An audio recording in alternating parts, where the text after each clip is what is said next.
श्री सद्गुरुदेव परमात्मने नमः। श्री रामचंद्राय नमः।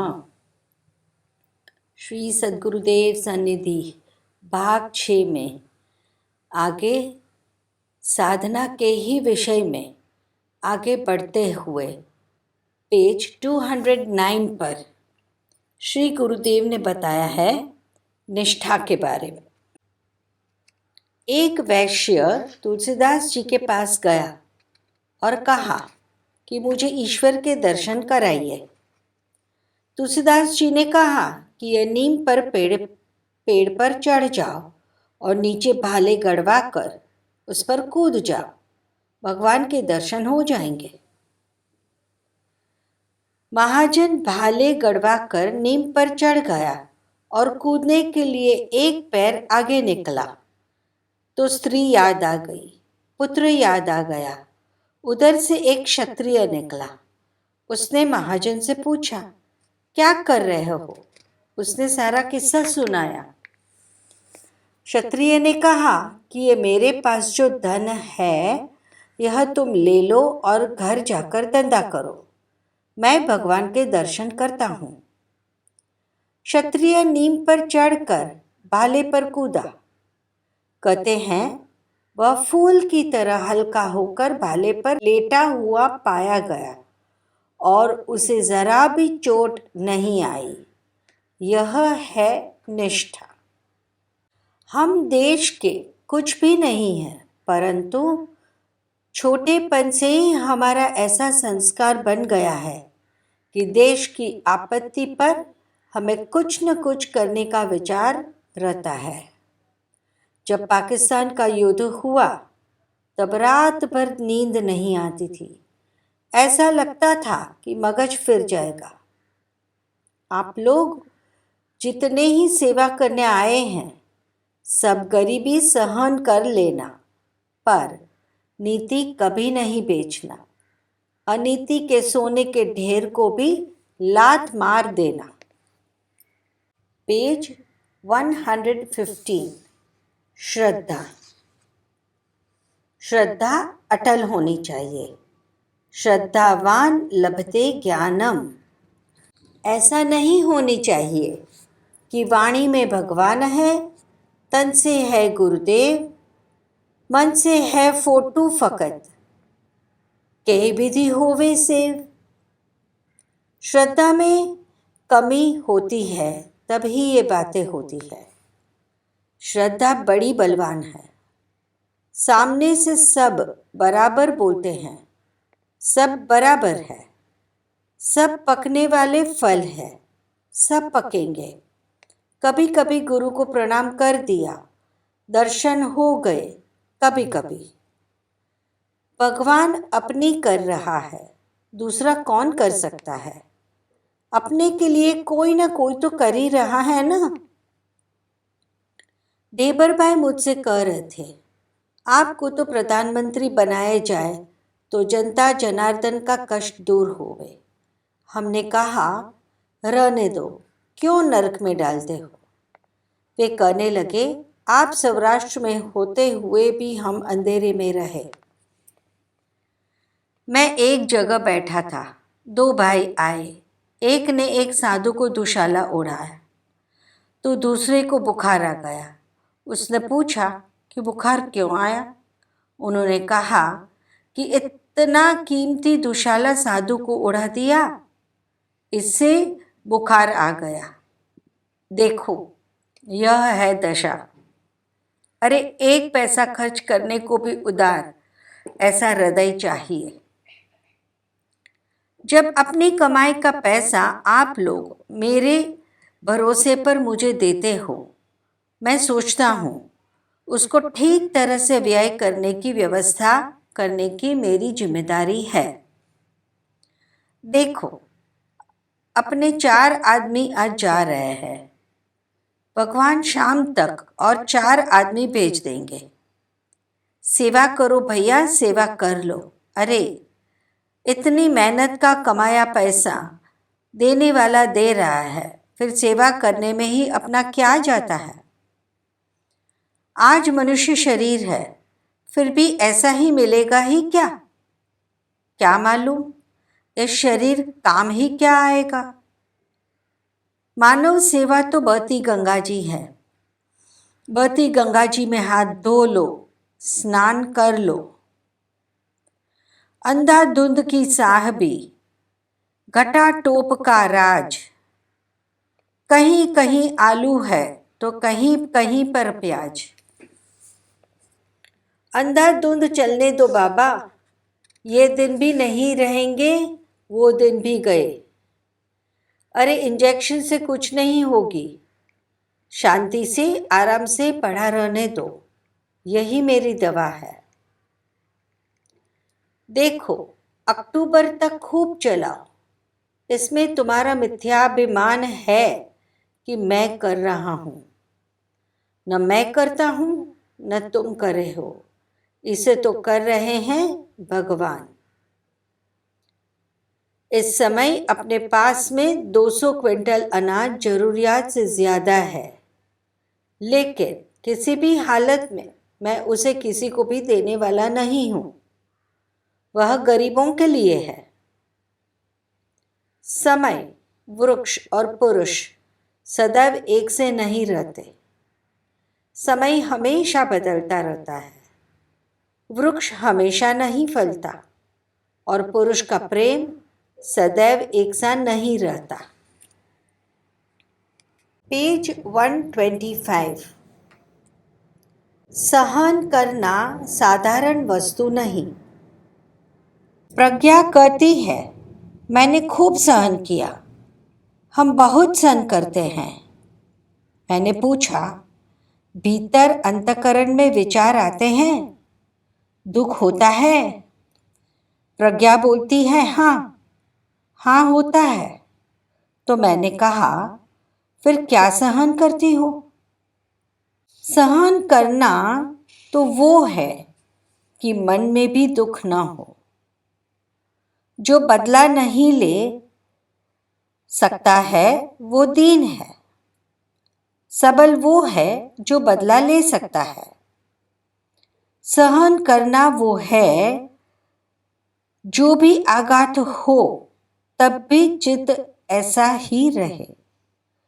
प्रतिकूलता में जो कुछ भी कहा गया हो उससे मन जरा भी व्यथित न हो और प्रतिकूल व्यक्ति के लिए हमारा वैसा ही भाव बना रहे, तब समझना कि सहन किया। और ऐसी सहनशीलता का परिणाम चौकस आता है। सहन करना साधारण वस्तु नहीं। घर में जो कुछ हो शांति से सहन करो। जो तुम्हारे घर के होंगे वह तुम्हारे पड़ोसी नहीं होंगे। महान पुरुष या साधु उनको कहा जाता है जिनके अंतःकरण में दुख न होता है, जो सहन करते हो, और उनमें वही तो विशेषता होती है। पर यह भगवान के सिवाय और किसी में नहीं। वो ही महापुरुष है जिसका चित्त एक सा रहे हमेशा। दूसरे के द्वारा जो दुख होता है उसमें पहले अपने दोष देखो, फिर दूसरों के दोष। अपने दोष देखने से अपने दोष मालूम हो जाएंगे तो शांति मिलेगी। तुलसी पर घर जाए के दुख न कहिए रोए। कोई अपना दुख नहीं बांटता है, हंसते हैं, तिरस्कार के पात्र बनाएंगे। वो दूसरे से कहेंगे मैंने देखा है, कहीं कथा होगी तो वहाँ पर सबके घर की बातें सुन लो, और कुएं पर पानी भरने जाएगी तब वहाँ पर भी कहाँ क्या हुआ ये सब बातें बताएंगी। इसमें कुछ फायदा नहीं, इससे तुम हंसी के पात्र बनोगे। साधु से अपना दुख कहने से वे दूसरी दृष्टि से देखता है कि किस प्रकार इसका दुख मिट सकता है। अब हम थोड़ा सत्संग के बारे में बताएंगे। पेज 93। भक्ति के 5 रस। दया बहन के पिताजी ने प्रश्न किया कि भगवान राम कृष्ण को मूंछ क्यों नहीं है। श्री गुरुदेव समझाते हैं, देखिए, उपास्य देव जो हैं वो कुमार अवस्था के होते हैं। भक्ति में 5 रस है: सख्य, वात्सल्य, दास्य, शांत, श्रृंगार यानी मधुर। श्रृंगार सबसे नीचा है। नील सरोरु नीलमणि, नील नीलधर श्याम, लाज ही तन शोभा निरखी, कोटि कोटि सतकाम। श्रृंगार बाल अवस्था में। बाल अवस्था में मूंछ नहीं होती, किशोर अवस्था में भी नहीं होती। भगवान की अवस्था काल के संबंध नहीं रखती। सदा एक रस, घट बढ़ नहीं। काल, कर्म, गुण, स्वभाव ये भगवान में नहीं होते, इंसान में होते हैं। भगवान की तो सदा किशोर अवस्था है। इष्ट तो एक रस है। ब्रह्म का घटना बढ़ना इंसान को होता है। उम्र का घटना बढ़ना इंसान को है, भगवान को नहीं। ईश्वर जीव से मिलता हुआ भी है और अलग भी है। भगवान क्या है? भगवान सत्स्वरूप से सर्वत्र व्यक्त हो रहे हैं, प्रकट हुए हैं। विश्व भर में जो कुछ भी है वही सत्य है। चित्त स्वरूप से ज्ञान रूप स्वरूप है और आनंद रूप स्वरूप से आनंद है। इस तरह भगवान सच्चिदानंद है। चित्त और आनंद अप्रकट स्वरूप है। जीव इसी आनंद को खोजता रहता है, पर आनंद की अनुभूति किसको है? सत्य है यह बराबर है, चित्त है यह बराबर। आनंद की अनुभूति होती है जीव को, यह करना पड़ता है। फिर कहा, मूंछ वाला भगवान देखना है तो वीरपुर में जाकर देखो। श्री वल्लभाचार्य जी ने वात्सल्य रस को प्राधान्य दिया है। वात्सल्य रस को निर्दोष रखना है तो उसमें काम वासना को मुख्य दोष माना है। दास्य भाव के उपासकों को क्रोध वर्जित है। दास्य और क्रोध दोनों विपरीत ही है। श्री माधवाचार्य जी ने श्रृंगार रस को मुख्य माना है और उसका दोष लोभ है। शारीरिक सूत्र बनाया किसने? भगवान व्यास ने।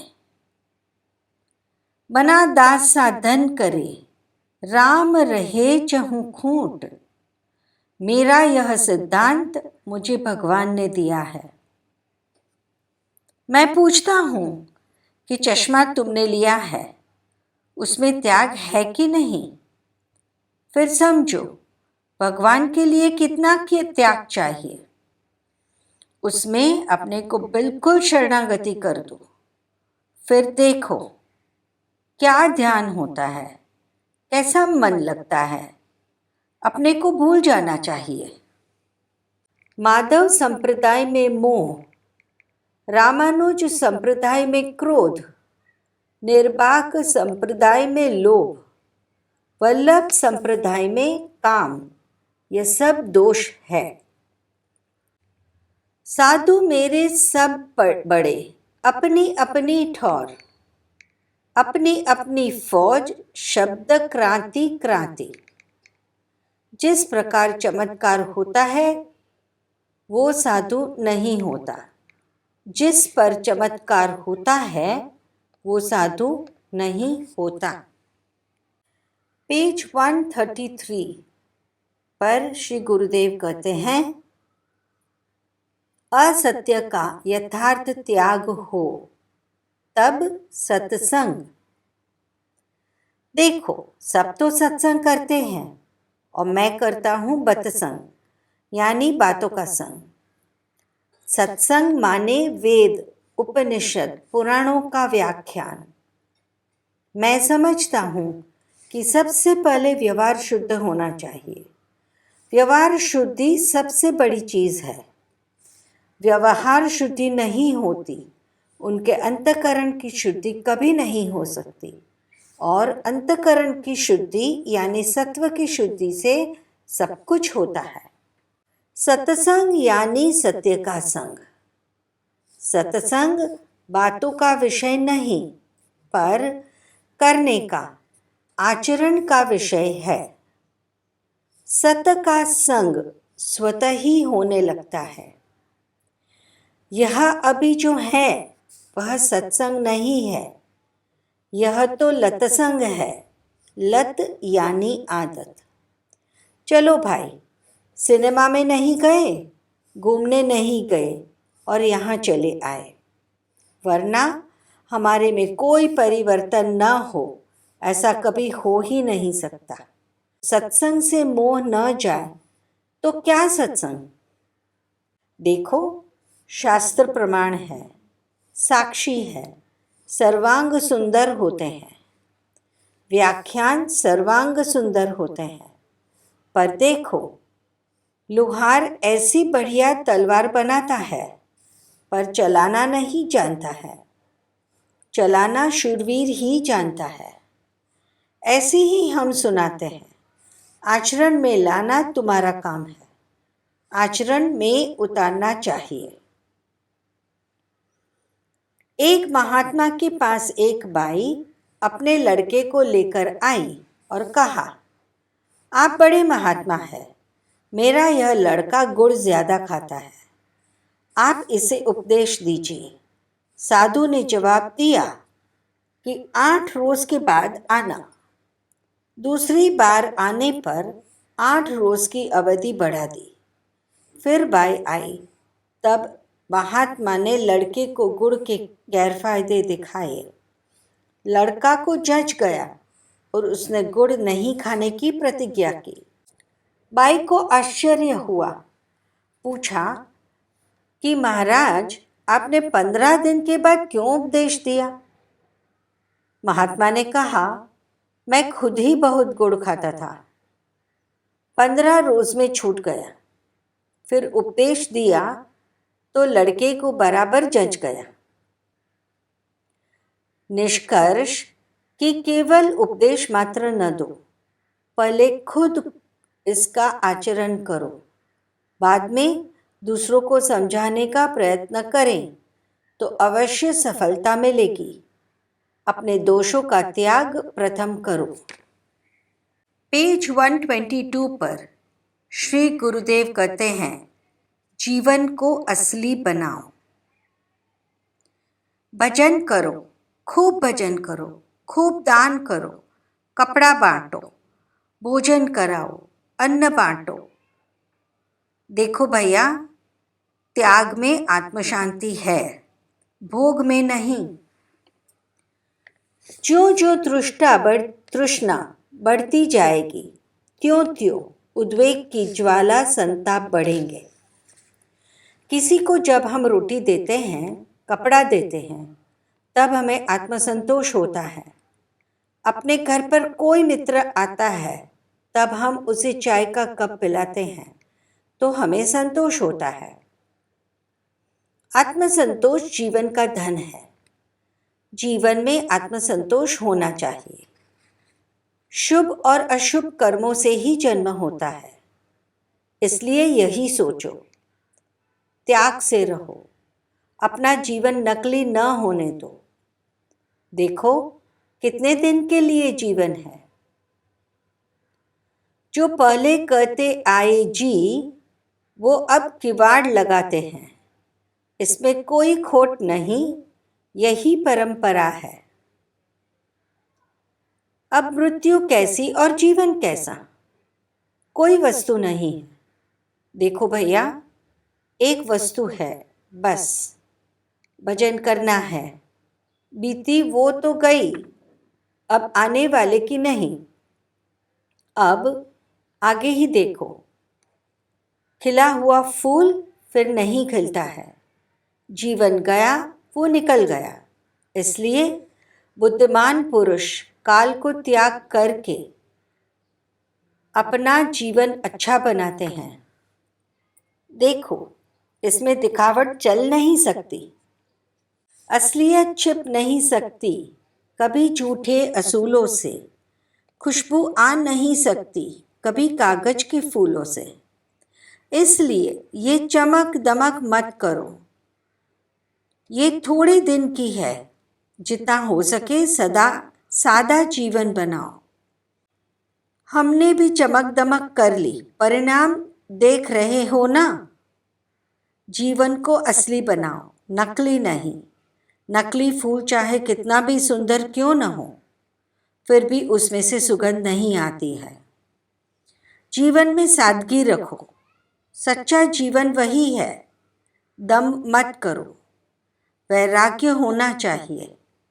जैसे हो वैसे ही दिखाने का आग्रह रखो। भोगों से वैराग्य होना चाहिए। बुद्ध भगवान जो कभी सिद्धार्थ कहलाते थे, उन्हें वैराग्य आया तो भगवान कहने लगे। एक भाई ने श्री चरणों में चंपा के फूल चढ़ाए, तब कहा, चंपा तो में 3 गुण, रूप रंग और बास। अवगुण ऐसो कौन है, जो भ्रमर न आवे पास। चंपा का अवगुण है उसकी तीव्र सुगंध। अति सर्वत्र वर्जयेत। ऐसा आप लोग भी कहते हैं ना। तप जाए तब क्या आवे, भोग प्रवचन की तरह आचरण का तप है। भावो ही निश्वास, देखो भाव ही। दीन को दयालु जानो, दूसरों देखो न कोई। निर्द्वंद्व रहना, पक्का विश्वास रखना। नजर के फेर से सुमेर होत सोने का, नजर के फेर से सुमेर होत माटी का। जपो, जो समय गया वह वापस नहीं आएगा। जीवन ऐसा ही चला जाएगा, परंतु असामान्य जीव हो तो उसकी स्मृति बनी रहेगी। जीवन में संघर्ष तो आता ही है, उसके साथ लड़ना चाहिए। असामान्य जीवन वही है जो दूसरों के सुख का निमित्त बने, दूसरों के काम में आवे। वही जीवन सार्थक है। सार्थक जीवन ही असामान्य होता है। पना दास प्रभु है कहाँ, मन कर देख विचार। सुख दुख निज सम जान के, सेवा करे उदार। मुर्गा बोला कुकरू को, हुआ सबेरा उठ जा तू। कोई आज गया कोई कल गया, कोई जाने को तैयार खड़ा। इस जगत की ऐसी रीति, विषयों पर तू कर देना यूं, हुआ सबेरा। पेज 339। अब गुरुदेव समझाते हैं, सुख चाहते हो तो दूसरों को सुख देवे, यही यथार्थ मार्ग है। तारीख 9/11/1967। जन्म का हेतु क्या, जीवन में सुख दुख क्यों, क्या कभी विचारा? यदि नहीं तो विचारो। संयम से रहना, राम नाम जपना, न कोई बचेगा उपाय। राग द्वेष रहित होकर, अहिंसक, एकांत, अपरिग्रह, समता, ऐसे गुण ग्रहण करके ही सुख मिलता है। यही मोक्ष है। और तो क्या कहूँ। इसलिए निश्चय होता है कि यह क्रियामण कर्मों का जो परिणाम बनता है उसका यह फल है। इस वास्ते शास्त्रों ने यह निश्चय कर दिया है कि क्रियामाण कर्म वैसे हो कि जिसका उत्तम फल बने। यदि हम अच्छे कर्म करेंगे तो हमारे प्रारब्ध भी अच्छे बनेंगे और प्रारब्धानुकूल हमको बराबर फल प्राप्त होगा। अगर हम सुख चाहते हैं तो उत्तम कर्म करें। उत्तम कर्म वो ही है जो दूसरे के सुख का साधन बने। जो अपने को सुख चाहते हैं वह दूसरे को सुख देने का प्रयत्न करे।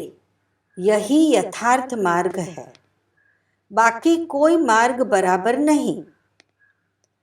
सब झूठे झूठे का कारोबार है। कर्म के परिणाम को ही जन्म कहते हैं, अर्थात कर्म का फल वो ही जन्म। शरीर के संयोग को जन्म ही कहते हैं और शरीर के वियोग को मृत्यु। वास्तव में जन्म और मृत्यु कोई वस्तु नहीं। कर्मों की समाप्ति का नाम मृत्यु, कर्मों के फल का नाम जन्म। इसलिए मृत्यु का क्या विचार करना।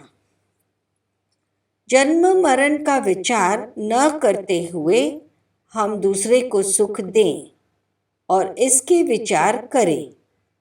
बाकी तो सब ठीक है। जो कुछ होता है सो ठीक ही है। सद्गुरु देव की जय।